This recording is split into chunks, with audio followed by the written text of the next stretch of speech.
ואלה המשפטים אשר תשים לפניהם. הקדוש ברוך הוא speaking to Moshe Rabbeinu. And he says to him, these are the mishpatim that you should place in front of them. And then a whole parsha dealing with all the laws of damages and Eved Ivri at the beginning, and Omer Ivriyo, and all the inyanim connected with that, and many other specific dinim, most of which have to do with bein Odom lechaveri, between man and his friend, or friends, or lack of saying, if it's damages and so on. So, in order that we should appreciate what Rashi tells us, let's take a look. Right at the very beginning, the first word of the parsha is ve'ele. So ve'ele with a vav, Rashi takes a position about that. Kol mokim shenema eile posal es harishonim. Vo'ele moisiv al harishonim. Ma harishonim misinai, af elu misinai. So Rashi says that if it were written Eile without a vav, these are the inyanim, then he said that's posal es harishonim. Normally the word posal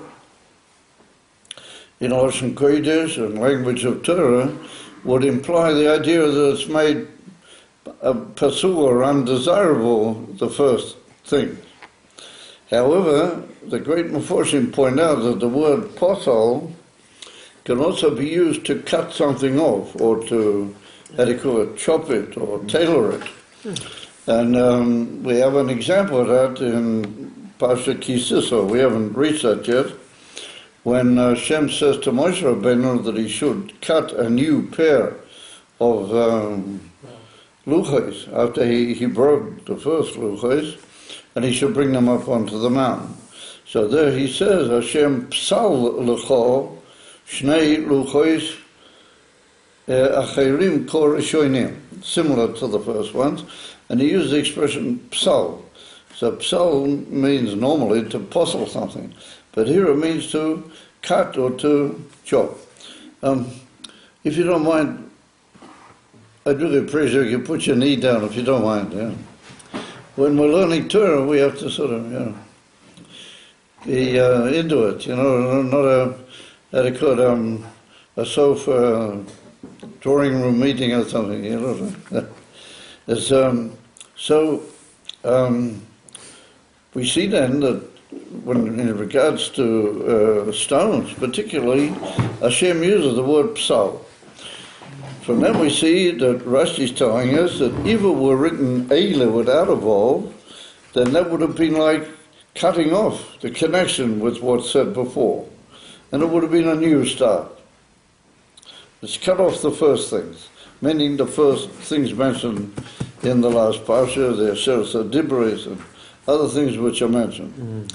However, it's written Vo Eile with a vav, then Eloi Posel Es HaRishonim. It's not cutting off, no, it's a hemshech. Vo Eile, it's a continuation from what we had in the previous parsha. Yeah? So, if you look at it in simple terms, it doesn't seem to be a hemshech, but it seems to be a whole new series of laws. And therefore, Rashi said, what is the connection? Why is that written with a vav that connects everything? Because the kavanah is to say that just like everything in the Seres HaDibros and the halachas connected with that were from Mount Sinai, everybody saw and everybody heard Moshe Rabbeinu speaking with Hashem, and that was something. Also, all of these things are from Sinai. All the things mentioned here are from Sinai. Now, can anybody think for a moment, why would Rashi want to tell me that? I mean, I just assume that all the Torah is either from Sinai or it's divinely given to Moshe Rabbeinu, why would Rashi feel obliged to make his whole first statement about the Parsha in that regard? Because these seem logical.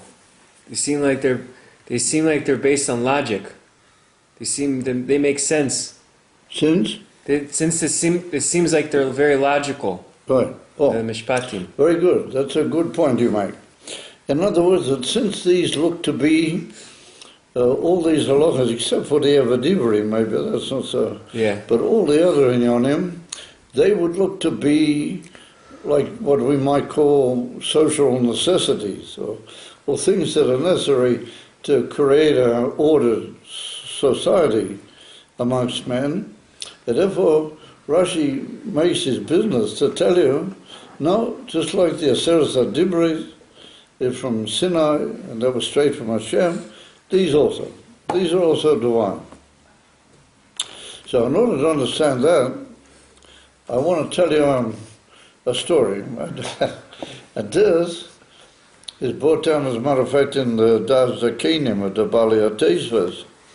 He actually brings up, this is a story from the time of our sages. And the Das Zakenim from the Bali HaTesvos, they say like this. They say that this whole inyan that Rashi is making, this point, can be understood that there was a doctor, but this is not the story yet, this is just a marshal, that the doctor was once called in to two patients who were living in the same building or close to one another. And to the first patient, he took a look at him and he said, just feed him anything he wants. Whatever he says he wants to eat, let him eat, and whatever he wants to do, let him do it. So everybody thought, well, that's very liberal of the doctor. And he goes into the next patient, and he says to him, oh, with him, he said, yeah, don't feed him this, and don't feed him that, and only keep him warm, not cold, and this and that, a whole series of very specific things which are good for him, but other things are not. So came up an intelligent observer, and he said to the doctor, why is it that with the first guy he just said, oh yeah, let him eat whatever. And with this fellow you are very medactic about everything that should be given to him. He said, when I looked at the first guy, and I later examined a bit more carefully, he said, I can see there's no chance for him. He's going to, just a question of time, and he's going to die. That's for sure, I hope you. So he says, therefore it doesn't matter what they feed him with. Yeah, let him give him whatever he wants, because it's not really going to alter the situation. But he said the second guy, he's gonna live. And therefore, in order to get him better, to preserve him in a way that he won't come to like the other guy, and therefore, he said, I'm very anxious that he shouldn't have this, and he shouldn't have that, and he shouldn't have that, and only under these circumstances.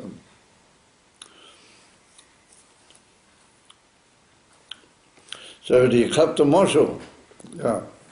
The Moshel is very clear that Yidden, that they are alive, even when they're a little bit shocked, but they're really alive, and they're heading for emissary life, as you might call it.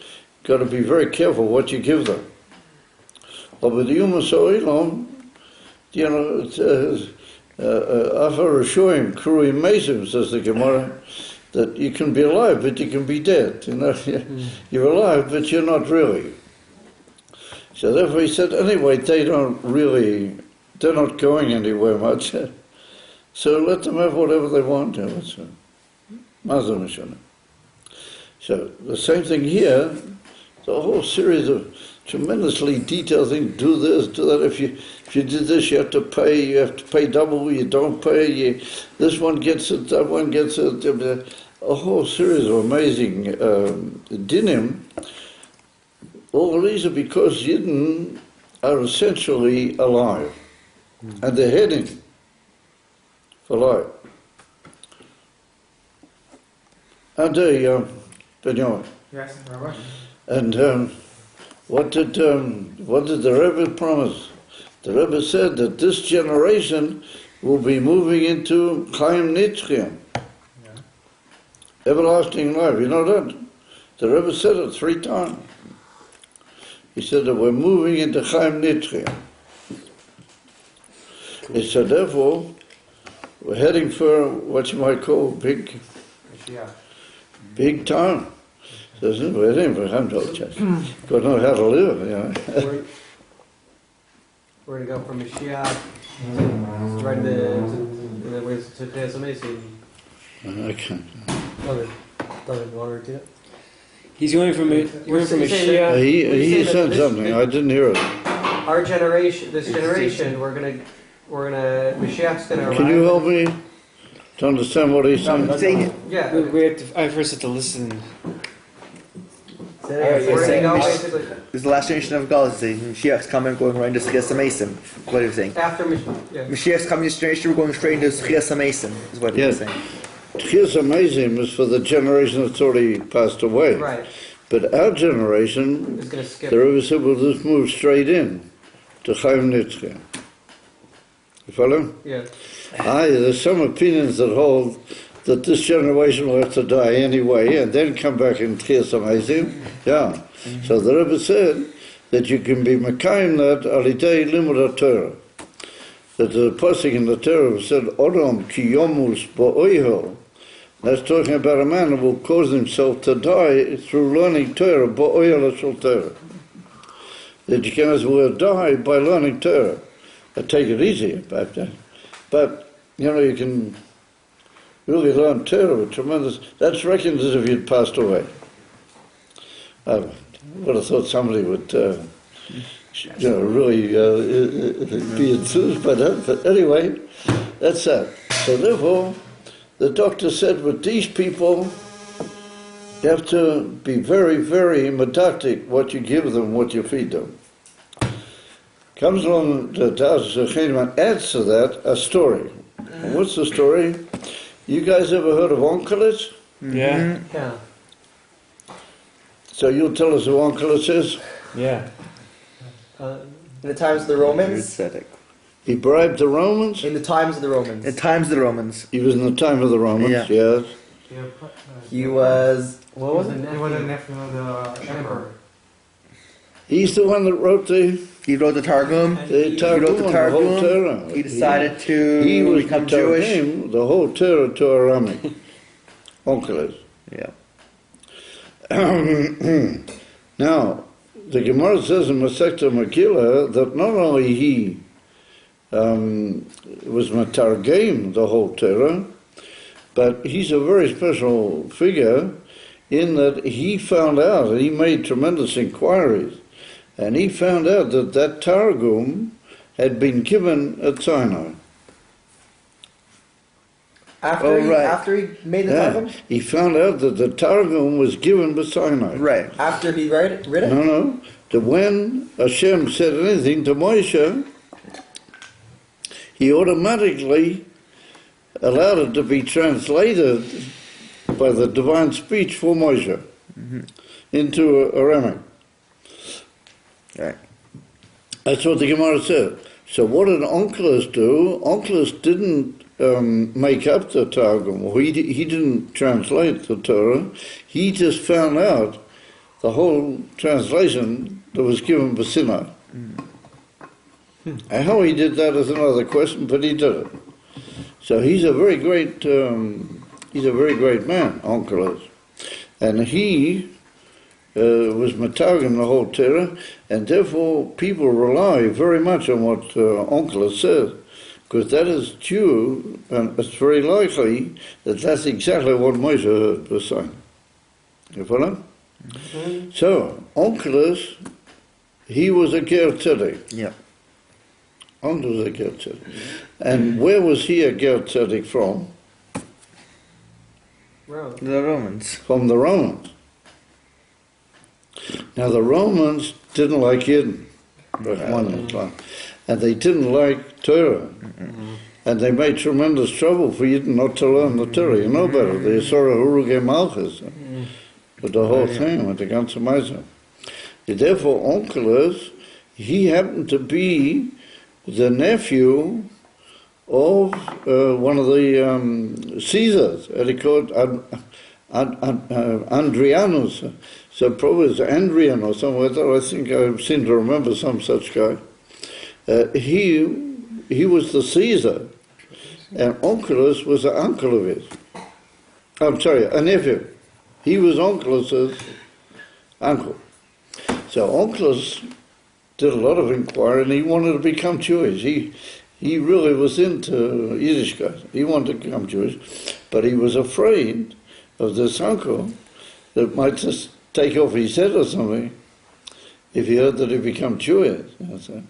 So he went in for an interview with his uncle, and his uncle said to him, "You know, you're growing up, and what are you thinking of doing? You know, what would you like to do?" So he said, "I have some schora that he called merchandise that I'd like to deal with. You know, I'd like to deal with a merchandise." So the Caesar was very pleased with that. He said, "Oh, that's good.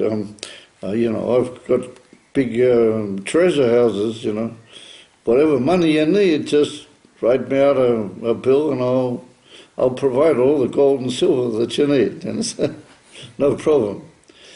So Onkelos says to him, "What schora would you recommend? You know, what schora do you think is the best?" So he says to him, "You have to look at the schora which is down now. It's in a big Yerida, because it's a well-known klal in business that the merchandise which is being sold very cheap and it's very down. Nowadays, in another few months or another period of time, it's going to rise up. Everybody's going to jump on it." He said it'll become the biggest in the world, and he said you'll make a lot of money. So Onkelos said, "Oh, thank you, shkoyah." So the Caesar said to him, "Okay, let's get moving." So he said, "Well, I'd like to go outside, and move around in the empire, the Roman Empire, and I'd like to meet people and get to know things. And then I'll be able to be a better businessman, I'll be able to deal better, everything." So his father said, "Okay," his uncle said, "Well, that makes sense. Yeah, okay. So you can go out for a period of time, and then we'll meet again and we'll get down to business." So he goes out, and he goes straight to Eretz. And he meets up with the Yidden over there, and he says, "Listen, I'm from a big nob in a big family by the Romans, so I want to learn Torah." So he met up with Rabbi Yoshua and Rabbi Yosef, I think it was Rabbi Yosef. And they said to him, "Listen, man, you can't learn Torah unless you're circumcised. If you'll be circumcised, then you can learn Torah. And then the Torah will get into your head and it'll be the right way." So he said, "No problem, let's go ahead." So he made a bris milah and everything was fine. And then they started teaching him Torah, and he became Mishkaya. He became a Yid, and he started asking them amazing questions, and they said, "This guy's, he's on his way to greatness. Let's not stop." So after a while, they said to him, "Listen, maybe you should go and settle it with your uncle." So he comes back and he walks into his uncle. All of a sudden, his uncle looks at him. He says, "Who are you?" So he said, "Well, I'm Onkelos." He said, "Your face is all different. Your ponim, mushunos, changed, different altogether." So he said, "Oh, what is that?" So he said, "What have you been doing?" So he said, I went to Eretz Yisrael, and I've been studying Torah, been learning Torah." So he said, how did you do that? So he said, well, I had to make a bris milah.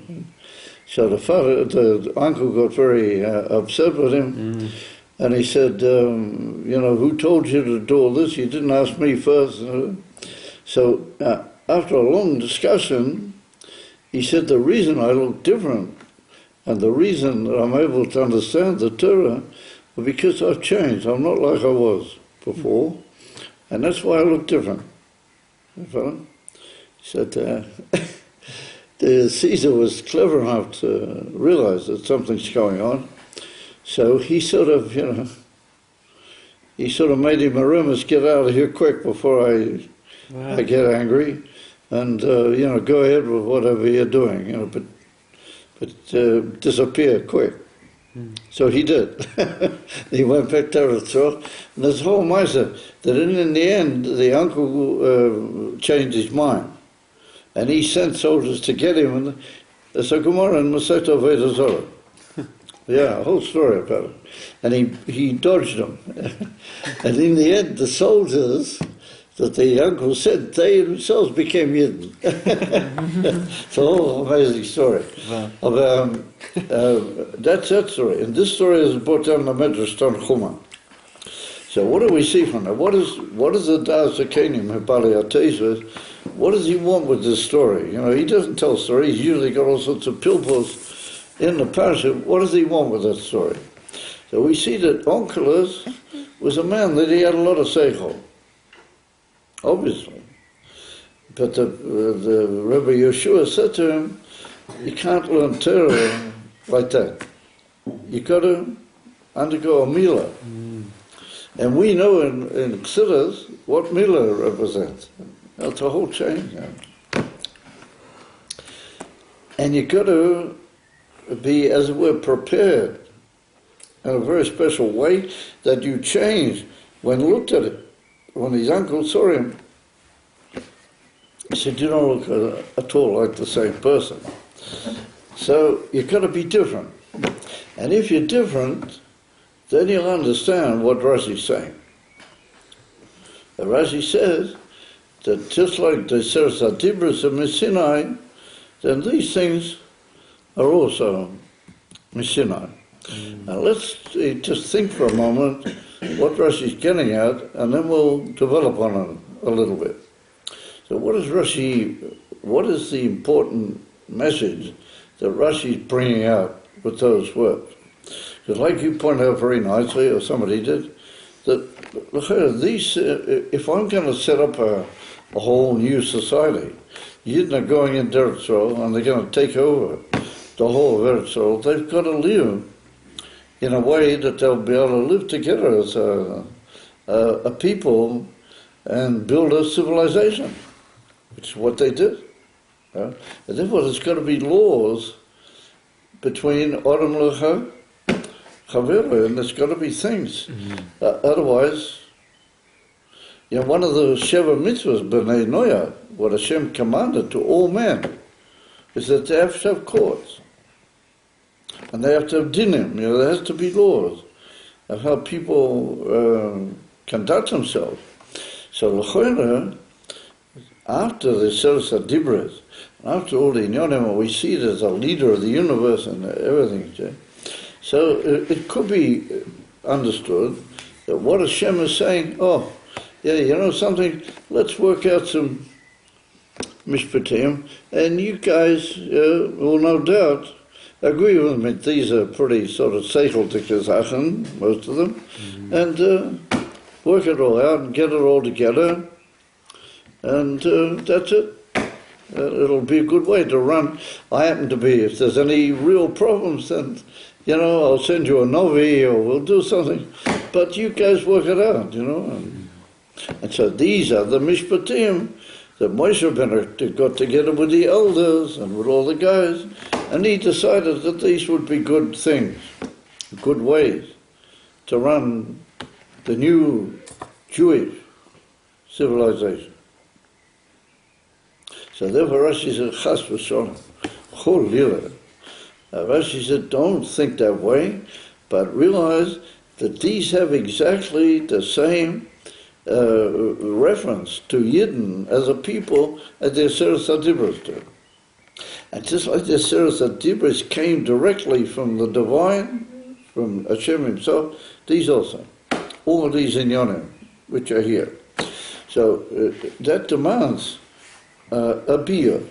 So it comes along, you guys live here in Tzfaz, and there's a very great, well, he's not there right now, but he, in the time of the Arizal, and he's got a shul down here in the old city, there was the Rabbeinu Moshe Al-Sheikh, was his name, and he was a contemporary of the Arizal.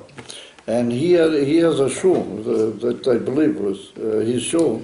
It's just down here, past the Maria Boer, down the lane. There's another shul from the Al-Sheikh. And he was an unbelievably great person. And I could tell you quite a lot of stories about him. But you say, well, you just spend the whole time telling stories. And we don't really, we've got to learn. So I won't tell you all the stories, but the Rabbeinu Moshe Al-Sheikh, he was unbelievably great in what they call drush, not sod. The Arizal was into sod. Sod is Kabbalah. He was into drush. You know, there's remez and drush, pardes, pshat, remez, drush, sod. So he wanted, Rabbeinu Moshe Al-Sheikh, he wanted very much to learn Kabbalah. He already knew the Zoya and everything. He was a great Kohen. He wanted the Arizal should teach him, because he knew that the Arizal was not stuff. You know, the Arizal was getting it all from Eliyahu HaNovi. So he tried to persuade the Arizal to teach him Kabbalah. And you know the story. Yeah. You know the story. The Arizal wouldn't teach him. Right, wouldn't teach him. Wanted to continue doing The Arizal didn't teach him Kabbalah. There's a whole story that he, one Friday afternoon, when the Arizal used to go out into the apple orchard, over here on the other side of Tzfat, there was an apple orchard. And the Arizal used to go out there to be Makabel Shabbos with the Talmidim. Yep. They used to be Makabel, and the Lachot Deidi and everything was written by their contemporary, but a bit previous to them. They used to say that out in the field. So the Al-Sheikh waited for them, and he waited where they went past. On Friday afternoon, he got everything ready, he was all ready, and he, because of such a great moment at that time, he was going to intercept the Arizal, and because of the great moment and everything, the doubtless the Arizal would agree to teach him his Kabbalah. So everything's all ready, and then he sits down on the right where they go past, and all of a sudden, for no reason, he can't figure what's happening with him, but he got tremendously tired. And what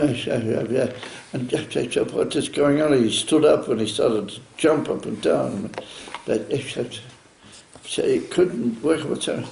And in the end, he fell back on the stone, and he sort of slumped towards the ground, and he was sound asleep, shevel asleep. So the Arizal comes by. Immediately he's stiff into the shlov. The Arizal comes by with all the Talmidim. They see the big Rav, you know, Moshe Al-Sheikh. They see him laying slumped on towards the ground. I said, come, let's do something, you know. So the Arizal said, no, leave him. It's all fine. So that's exactly how it's supposed to be. Just leave him. So they went out, and they were Makabel Shabbos, and they came back, and he's in the same position. They walk past and everything. They go into the city, and they don't marry in the shul. That's how they used to do it. All of a sudden, he wakes up to spend myself like that. He sits already dark. You know. What on earth has happened to him like that? He's not a slough of a club, you know. What on earth happened? It's, he's missed he's missed the whole opportunity. He's lost the opportunity. So later on, he looks up the Arizal, you know, in the night time, at his home. He looks up and he said, what happened, you know? So the Rizal said, well, you were asleep, you know, nobody wanted to disturb you. He said, yeah, but why did I sleep? So the Rizal said, listen, man, he said, you came down into this world to light up all the generations with the light of Drush. He said, you don't need the Kabbalah. Whatever you've learned in Kabbalah, that's great for you, but you don't